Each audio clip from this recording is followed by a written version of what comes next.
Hey everybody, welcome to Obscurities and Miniatures. It is time once more for our weekly painting progress. And this week we had some good progress and some not so good of progress. But let's start positive, right? It's Monday morning, at least these go up every Monday morning whenever I bother to put them up, which is just about every week if I can manage it. But this was a figure that is from Flesh of Gods, and unfortunately with this matte sealer I have, and I believe it is an army painter one, everything is coming out all shiny, and I have shooken that can like it is going out of fashion, like it's a margarita for Cinco de Mayo, and I really want to get my stuff blended. I did enjoy that margarita I had on Cinco de Mayo. I don't know if any of you guys did out there, but anyway, this was like a corrupted priest or something, and I don't know what I was attempting with this, but I was like, I needed to paint it this way, and I don't know why. He should have blue hair, and it unfortunately seems kind of grayish on camera. It's a little bit more blue in person, but maybe I need to go back and fix it, much like I need to keep things in focus. I also think that that belt buckle was supposed to be, well, twisted skin over a, round shape, but I wanted to put a nice shiny belt buckle on him, so that's what he got. Anyway, he is barefoot, shoeless, and carrying a really big scythe. One thing I did like, and I've really liked always about most of Flesh of God's releases, is that there's some nice, smart contact points. When I was originally trying to remove him from the supports, I was like, oh crap, I'm totally going to have to be really super careful with that scythe blade, but it's actually just touching in a really good spot on the back of that cape, which just gives it an extra contact point to keep things nice, sturdy, and not falling apart. Not like the figure that I just printed today and promptly broke because I managed to slip a finger and it fell out of my hands and shattered in 4 spots, which was really not cool. And I'm very sad about that because I was really looking forward to painting it, but that's a story for another day. Anyways, as I am continuing to work my way through a backlog of various Raging Heroes models, I don't even know if this guy was from their Celtic set. I painted him very Celtic, despite, again, I apologize for both the off-focus camera and the fact that everything is way more shiny than it really should be, and I didn't finish painting the stuff on the front of his belt. I'm going to have to go back and fix that now. Anyway, I think he's supposed to be a Celtic guy, because looking at the sword shape, the belt shape, the wild hair, and the flowing robes, it just makes me think Raging Heroes Celts. I really like that set. It was kind of like one of those good guy versus bad guy ones, and they had a bunch of Fomorians as well, which were basically just like ogreish orc types. But it was a solid release. But, most of the Raging Heroes releases are kind of solid in that regard. The more I look at this, it's kind of annoying that it's kind of like a 2D, very flat, plain character. But it does work, and I mean, there is some sense of volume to him. I get the way he's standing is going to be kind of flat. I mean, not everything is going to be just, big, billowy 3D stuff. Unlike the character of theirs that I broke.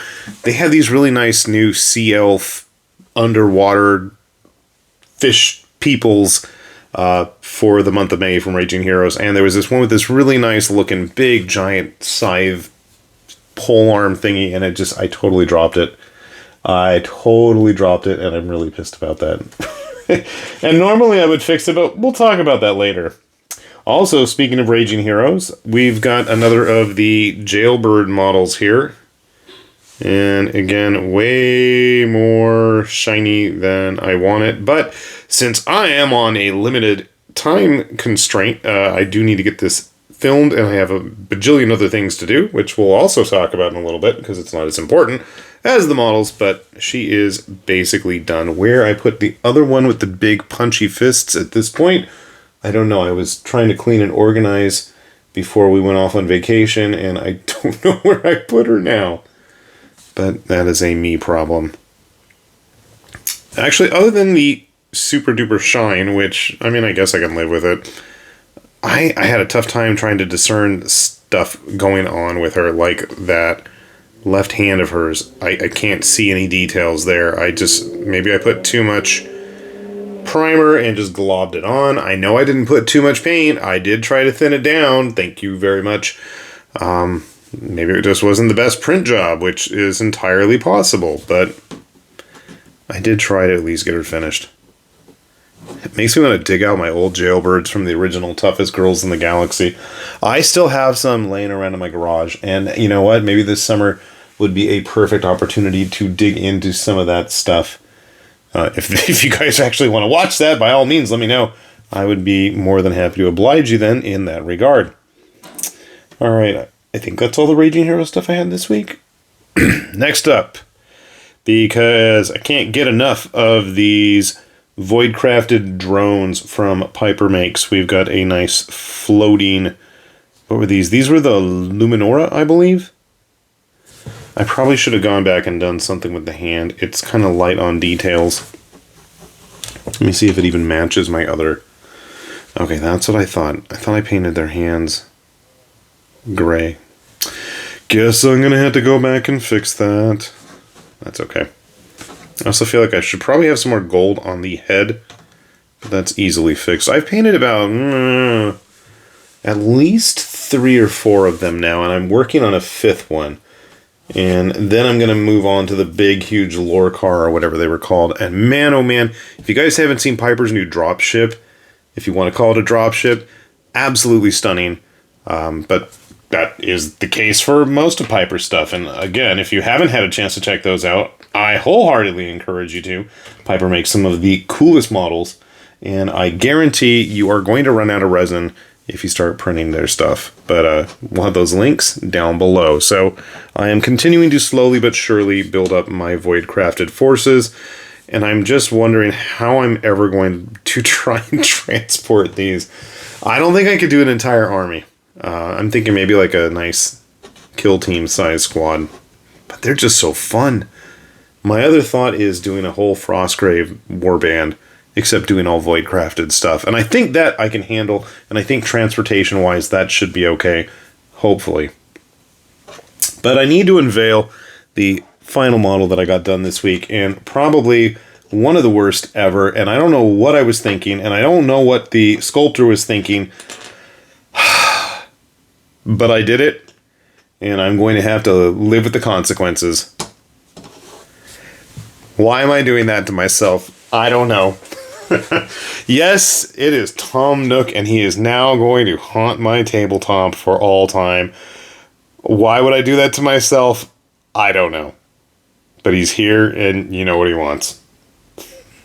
Both my kids saw that, and they're like, why? Why would you do that? My wife saw it, on the other hand. She's like, well, you did a nice job with the leaves. I thought I did a nice job, too. I mean, it was with a really crappy brush.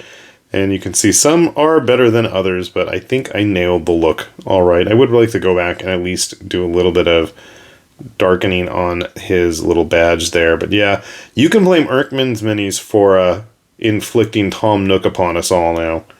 You guys always telling me I should go play the Doomed. Well, you know what? Here, this is the boss for the Doomed. That's what I'm going to do.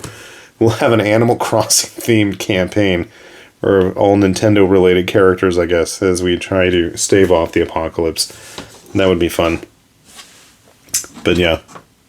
Such a random, truly random assortment of painted stuff this week. Not the most, not the least, but definitely an interesting mix of folks on the tabletop, I'd say.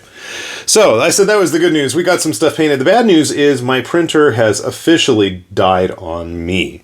The screen's going out. Some part related to the sensors on the back of the arm popped out, and now it doesn't want to go down. I've played around with it, and I think I figured out what that issue is. I don't know what's going on with the FUP sheet at the bottom of it, but I think with everything just all combining together at the same time, I'm like, maybe this is a sign that it's time to put this one out to pasture. But I gotta say, I have worked with this printer for at least the last 3 years, and honestly, there are some weeks where it is running just about all day, every day, nonstop, if I can manage. There were days in the summer where I would go like 2 weeks straight and just continue printing. It was nuts. So the fact that it really has lasted this long, I'm not sure. I don't want to keep playing with the issues, and if I'm going to have to spend a bunch of money to get it fixed, I might as well just try to save my money and get a new one. So I'm hoping we are headed to Japan in just a few weeks because the kids, well, one of them graduates like very, very soon because they've got grad practice this week, in fact.